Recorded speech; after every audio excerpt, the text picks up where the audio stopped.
કરશો આજે મારે ગુજરાતી ફિલ્મ જોવા જાવું છે, મને લઈ જાજે. મારે પેલા ગાર્ડન માં ફરવા જવું છે, પેલા ફરવા લઈ જાઓ. ફરવા જાવું પછી પેલા ફિલ્મ જોવા લઈ જા. ફિલ્મ જોવા પછી પેલા તો ફરવા જ જવા હે.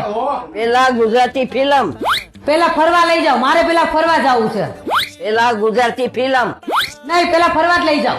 પેલા ગુજરાતી ફિલ્મ. ફરવા જ જવું છે પેલા. આપણે ઓલું ગુજરાતી ફિલ્મ એવું છે ને, જય માતાજી લેટ્સ રોક, એ ફિલ્મ જોવા જાવ અને બગીચામાં ફરવા જાવ. 3 વાગ્યાનો શો છે, 3 થી આપણે ફિલ્મ જોઈ આવી, પછી બગીચામાં ફરી આવી. બરાબર છે?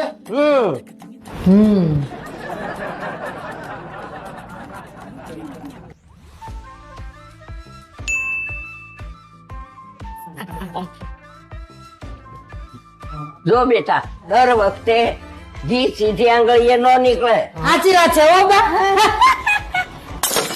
ભાઈ અમે તો પરિવાર છે ધમાકેદાર ગુજરાતી ફિલ્મ એવી જય માતાજી લેટ્સ રોક જોઈને આવી ગયા છીએ, અને તમે પણ જોઈ આવો. આ ફક્ત એક ફિલ્મ નથી, આમાં મસ્તી મનોરંજન સાથે એક સારો મેસેજ પણ આપ્યો છે. અને મેસેજ એ પાછો કેવો કે સીધો દિલમાં ઉતરી જાય ને ઘણા બધા પરિવારો છે ને એ તૂટતા બચી જાય. અને જે પરિવાર તૂટતા છે ને કદાચ એ પરિવાર પાસે ભેગા પણ થઈ જાય. અને આ ફિલ્મના ડાયરેક્ટર મનીષ સૈની 2 વાર નેશનલ એવોર્ડ લઈ ચુક્યા છે, એ પણ ગુજરાતી ફિલ્મ માટે. અને એની એક શોર્ટ ફિલ્મ ગીત એ ઓસ્કર સુધી પણ પહોંચી છે.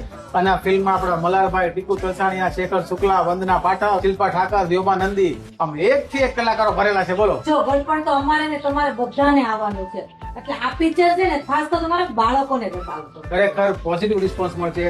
એટલે ફરી એકવાર કહી દઉં કે આપણા નજીકના સિનેમા ઘરોમાં ધૂમ મચાવી રહી છે જય માતાજી લેટ્સ રોક.